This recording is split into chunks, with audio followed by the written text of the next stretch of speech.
Señor mío y Dios mío, creo firmemente que estás aquí, que me ves, que me oyes. Te adoro con profunda reverencia. Te pido perdón de mis pecados y gracia para hacer con fruto este rato de oración. Madre mía Inmaculada, San José mi Padre y Señor, Ángel de mi guarda, intercedan por mí.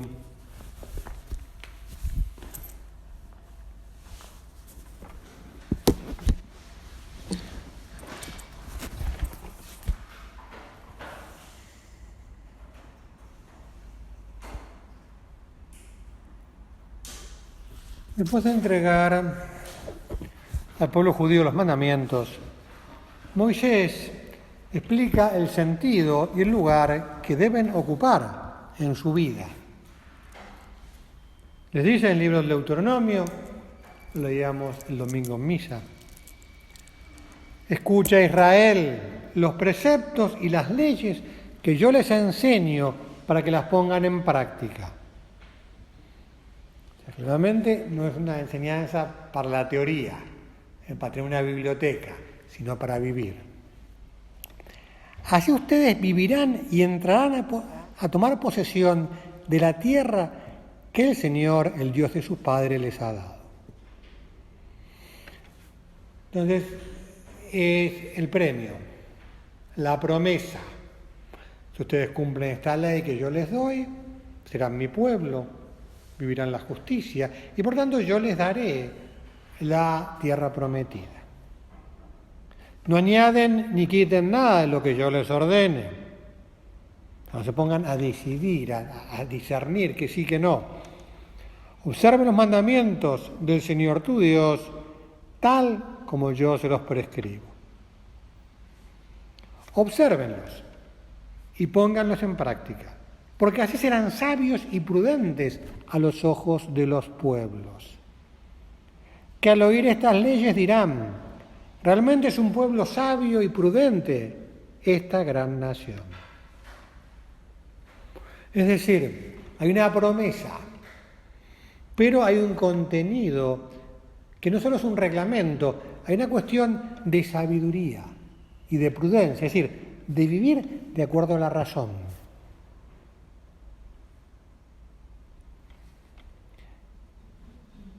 Nosotros tenemos que descubrir el sentido que tienen los mandamientos, la ley de Dios en general, todos los deberes de nuestra vida, qué sentido tienen, qué valor tienen, cómo se articulan en nuestra vida.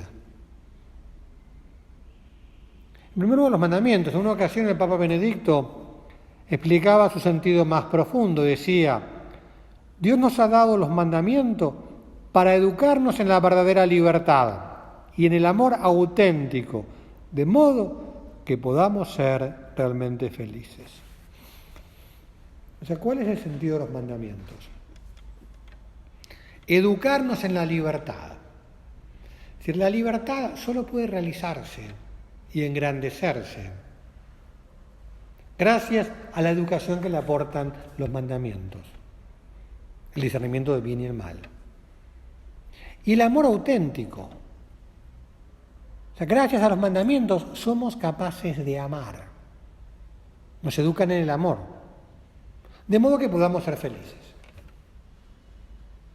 Entonces, estas palabras del Papa Benedicto, que para él y para muchos están clarísimas desde el punto de vista racional, para mucha gente, y posiblemente te pase, es solamente unas palabras lindas. Ojalá fuera así, pero no sé si es así. Decía el Papa, son un signo del amor de Dios Padre y de su deseo para enseñarnos a distinguir correctamente el bien del mal, lo verdadero de lo falso, lo justo de lo injusto. O sea, tienen una función pedagógica. Uno, a partir de los mandamientos, aprende a distinguir, a discernir. Dice, todos pueden comprender Y precisamente porque fijan valores fundamentales en normas y reglas concretas, al ponerlos en práctica, el hombre puede recorrer el camino de la verdadera libertad, que lo consolida en el camino que lleva a la vida y a la felicidad. Para todos pueden entenderlos. O sea, es una cuestión racional. Que no todos los entiendan no se opone a que todos puedan entenderlos. O sea, todos pueden entender ecuaciones diferenciales, aunque hay muchísima gente que no tiene la más pálida idea de cómo resolver una ecuación diferencial. Es cuestión de aprender matemáticas, análisis, etc. Ahora, es importante en nuestra vida cristiana, seres racionales, el que estas palabras no solo sean una teoría, un enunciado, un postulado, sino que sea algo que yo entiendo, que yo experimento en mi vida. El Papa habla de lo que pasa cuando uno abandona los mandamientos. Al contrario, cuando en su existencia el hombre ignora los mandamientos, no solo se aliena de Dios y abandona la alianza con Él, sino que también se aleja de la vida y de la felicidad verdadera. No, fíjate, son palabras que nuestros contemporáneos, sobre todo a partir de Nietzsche, posiblemente piensen lo contrario. No, si yo me quiero divertir, tengo que zafar los mandamientos. Porque eso de no emborracharme, de no ser promiscuo, de una serie de cosas, me quitan alegría, me quitan libertad, me quitan plenitud. Y aquí está el gran tema de nuestra vida. Y es el gran tema de si llegamos al fondo de lo que la revelación nos ha traído. El hombre abandonado a sí mismo, indiferente hacia Dios, orgulloso de su propia autonomía absoluta, acaba por seguir los ídolos del egoísmo, del poder, del dominio, contaminando las relaciones consigo mismo y con los demás, recorriendo sendas no de vida sino de muerte. Estos días estamos contemplando los resultados patéticos de una cultura que se aparta de los mandamientos. Ayer un artículo en TN que era: los padres pierden 4.000 horas por educar a sus hijos.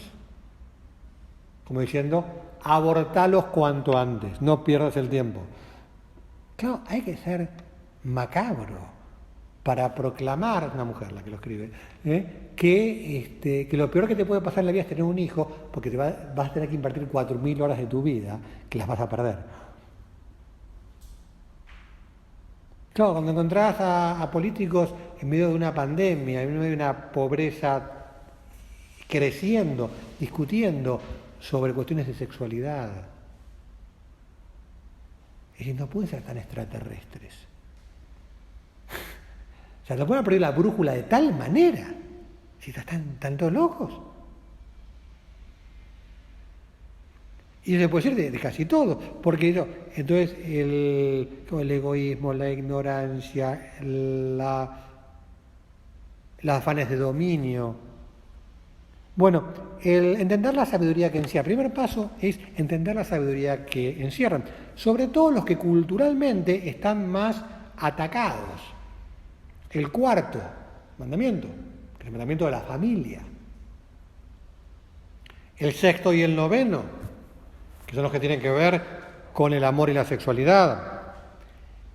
El séptimo y el décimo, que tienen que ver con la justicia y el desprendimiento de los bienes de la tierra. El octavo de la verdad. En un mundo relativista, obviamente la verdad es despreciable. O descubrir los bienes que protegen y a los que llaman, para no quedarte en un cumplimiento legalista, que cumple pero no santifica. Te digo, y vale para todo. La pregunta que es bueno hacerse: ¿yo por qué rezo? ¿Por qué no robo? ¿Por qué vivo la pureza? ¿Entendés la grandeza? No solo la malicia de acciones que la contrarían. Porque una persona que no fuera promiscua para evitar enfermedades de transmisión sexual sería continente,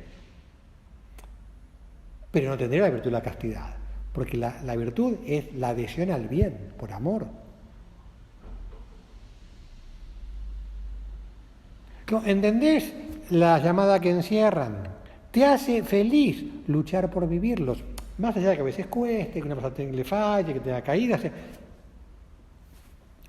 Porque aquí tenemos dos errores. El legalismo que puede conducir a perder de vida su sentido y su valor.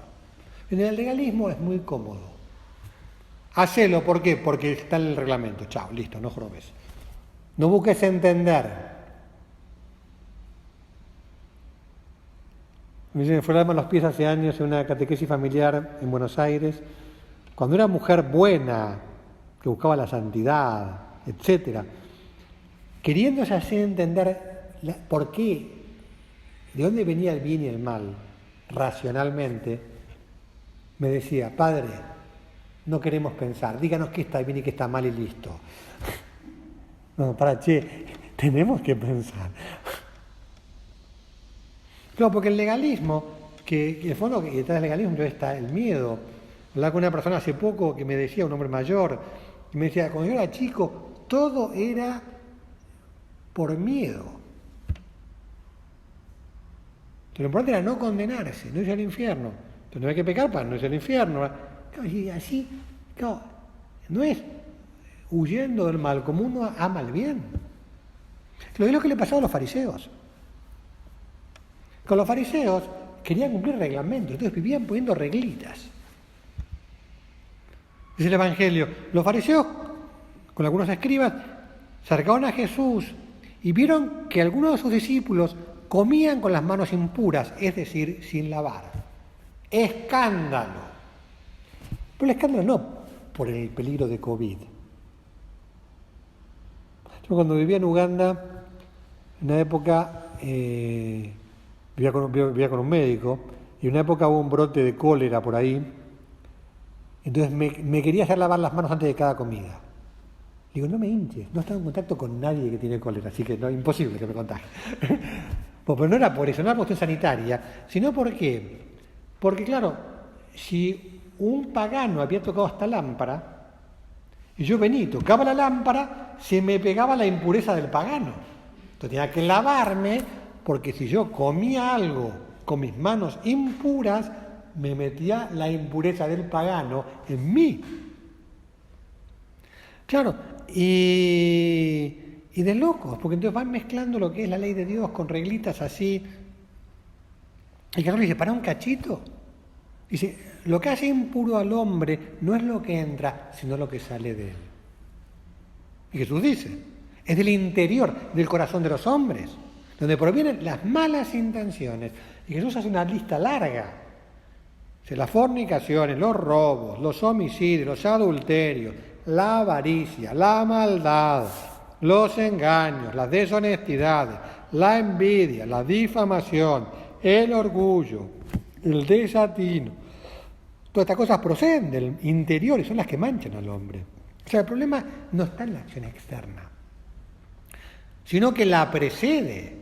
Está en mi interior, en mi desorden interior que me lleva a hacer esa acción externa. Pues los mandamientos deberían conducir a purificar el corazón, a llenarlo de amor. Por eso la importancia de los mandamientos son centrales. Cuando Jesús, el joven rico, le pregunta qué de hacer para alcanzar la vida eterna, la primera respuesta de Jesús es: cumple los mandamientos. Chao. Primera respuesta. ¿Cuáles? Y Jesús les dice los principales de la segunda tabla de la ley. Jesús no quiere dar la lista completa, le dice: no matarás, no cometerás adulterio, no robarás, no levantarás falso testimonio, honrarás a tu padre y a tu madre, amarás a tu prójimo como a ti mismo.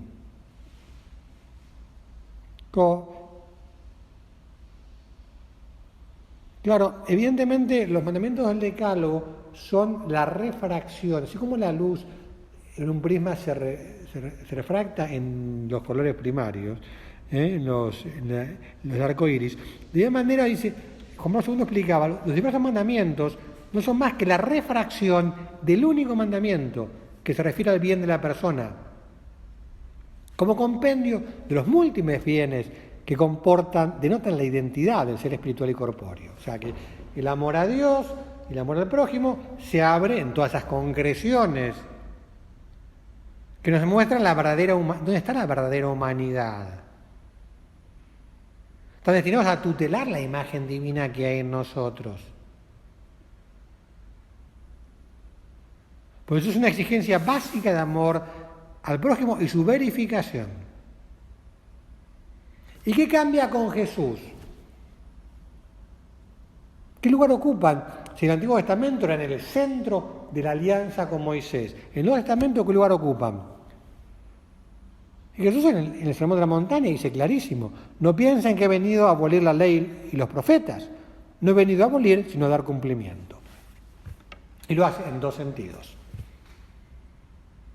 Primero, en el sentido de su cumplimiento, que no es como un reglamento, sino como expresión de sabiduría y amor. Tiene que aprender a vivir los mandamientos como manifestación de sabiduría y de amor. Una persona sabia y enamorada vive los mandamientos. Y además en exigencia, porque no como un límite mínimo, sino como una plenitud a buscar. O sea, Jesús interioriza y radicaliza las exigencias. Claro, el mandamiento no matarás se transforma en un amor solícito a los demás. Y Jesús lo dice. Habrás oído que se dijo a los antepasados, no matarás, y el que mate será reo del tribunal. Pero yo les digo, todo aquel que se encolerice con su hermano será reo ante el tribunal. Entonces, primer paso, comprender la centralidad de los mandamientos, su sentido y valor. Ahora, ¿qué pasa? Hay que superar el posible formalismo del cumplimiento de los mandamientos como meras reglas.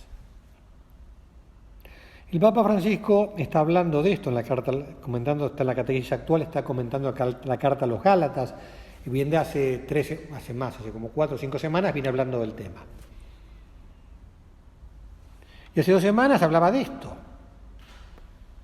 O sea, como en el Antiguo Testamento, lo central era el cumplimiento de los preceptos,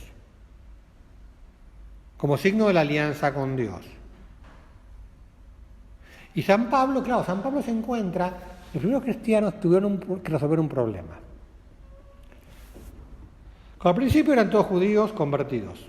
Todos cumplían la ley judaica porque eran judíos. El problema es cuando se empiezan a convertir paganos, que no vivían la ley judía, la pregunta es, ¿los tenemos que hacer circuncidar o no? ¿Pueden comer chanchito o no? ¿Pueden comer otro tipo de...? Y no, entonces se plantea, ¿qué sí, que no? Tema que resuelve el Concilio de Jerusalén y que San Pablo se dedicará a divulgar, sobre todo en las cartas a los Gálatas y la carta a los romanos. Bueno, entonces San Pablo aquí le pega en la carta a los Gálatas, habla con el cumplimiento de la ley formal y en concreto cómo no hay que obligar a los paganos a vivir las costumbres judías. Pero claro, entonces el Papa se pregunta, ¿cuál es la novedad radical de la vida cristiana? Si todos los que tienen fe en Jesucristo están llamados a vivir en el Espíritu que libera de la ley y al mismo tiempo la lleva a un cumplimiento según el mandamiento del amor. O sea, claro, ¿qué es lo que cambia el cristianismo? Claro, llamados por el Espíritu Santo a liberarse de la ley, o sea, no a ser esclavos de un cumplimiento exterior. Yo querría hacer eso, pero no lo hago porque no puedo. sea, liberarme de la ley, ¿para qué? Para cumplirla según el mandamiento del amor. Dice, la ley nos lleva a Jesús. Pero como suele hacer el Papa, pone objeciones.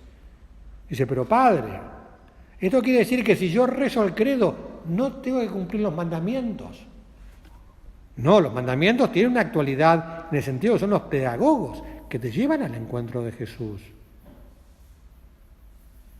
Claro, tenemos que descubrir los mandamientos como un camino de plenitud que ellos mismos no dan.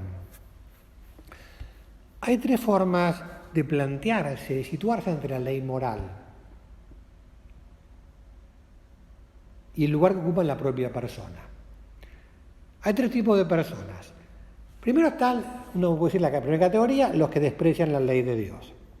No la valoran, no la entienden, la rechazan, no la aceptan, piensan que es relativa, que cada uno opina lo que quiere, que no existe un bien y un mal objetivo, que cada uno hace lo que le parece, que todo está bien, que nadie me puede decir a mí qué es lo que es bueno. Es decir, la mentira, la envidia, el odio, la impureza, el egoísmo, no importan. Quizás acepten algunas leyes, pero no todas.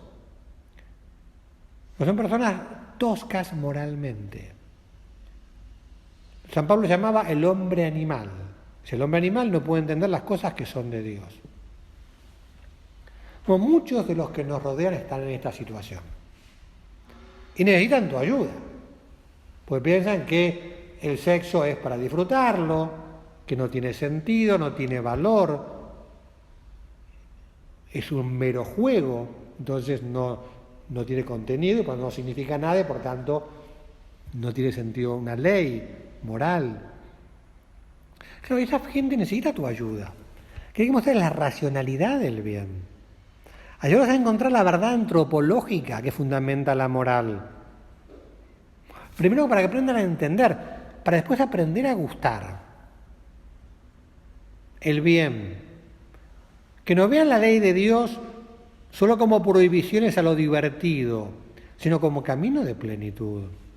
Y es una gran labor que tenemos que hacer, comenzando por uno mismo. O sea, ser capaz de dar razón de lo que procurás vivir. ¿Por qué vivís lo que vivís? ¿Por qué evitás lo que evitás? Y vale no solo para los mandamientos. ¿Por qué estudiás? Yo tengo que estudiar, es mi responsabilidad. ¿Y por qué ayudas en casa? Y porque no quiero ser una buena hija, tengo que cumplir mi deber.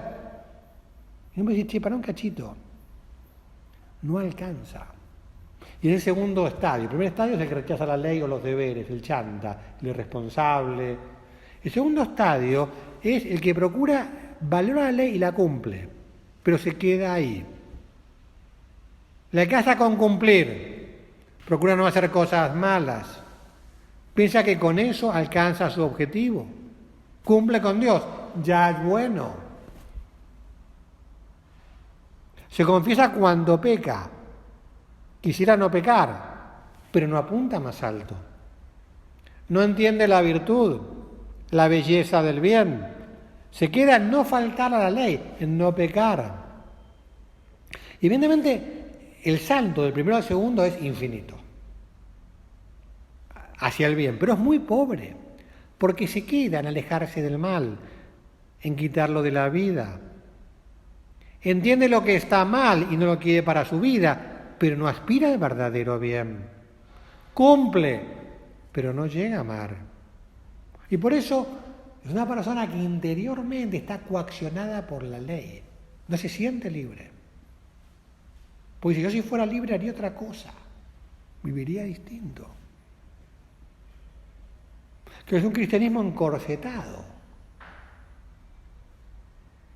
Y el tercer estadio, podemos decir, es el cristiano que lucha por la santidad, que ha descubierto el amor a Dios. Jesús vino a llevar la ley a su plenitud. La ley es superada porque se va mucho más allá de la ley. No se trata de cumplir solamente, sino de llegar a la unión con Dios. Y esto es de lo que el Papa me parece que habló precisamente en la audiencia de hoy, miércoles, por algún titular que vi. Pero ¿cómo es tu planteo existencial? ¿Cómo valoras los mandamientos? Tus deberes. ¿Por qué rezás? Que lo lindo sería que pudieras decir, de verdad rezo porque me quiero enamorar de Dios. Porque quiero tener intimidad con Él. Porque quiero conectar con Él. ¿Por qué estudiás? Porque quiero amar. Quiero los talentos que Dios me ha dado, quiero hacerlos fructificar. Quiero servir a la sociedad. Quiero formar una familia y tener cosas que decir, pues claro, que no solo es motivación, es mucho más que motivación. Es un corazón apasionado que ama el bien y que hace las cosas porque quiere.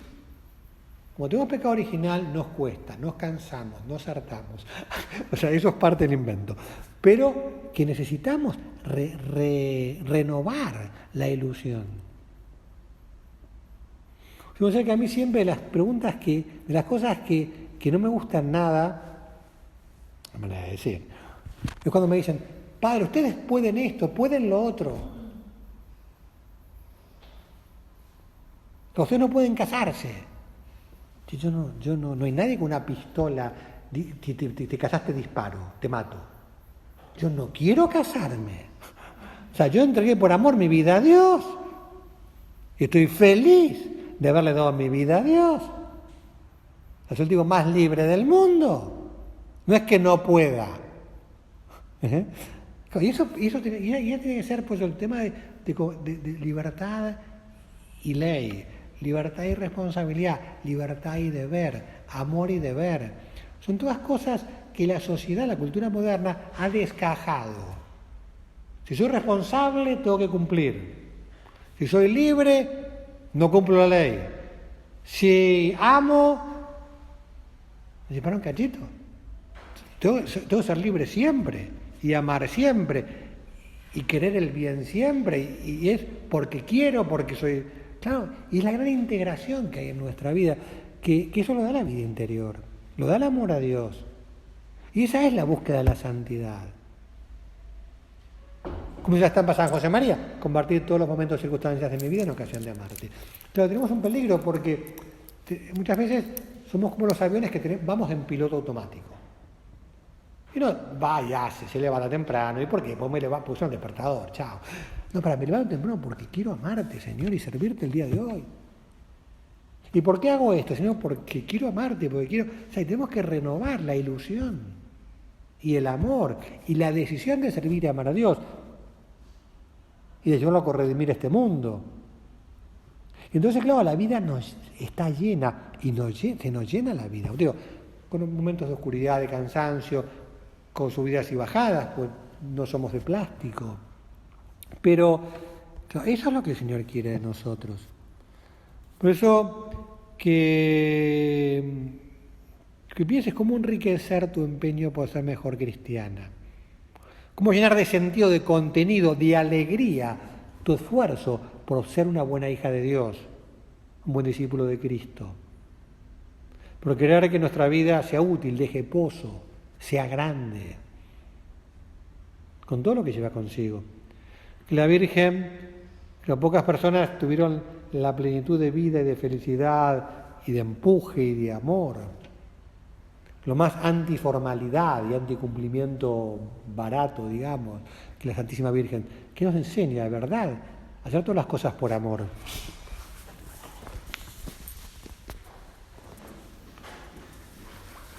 Doy gracias, Dios mío, por los buenos propósitos, afectos e inspiraciones que me has comunicado en esta meditación. Te pido ayuda para ponerlos por obra. Madre mía Inmaculada, San José, mi Padre y Señor, Ángel de mi guarda, intercedan por mí.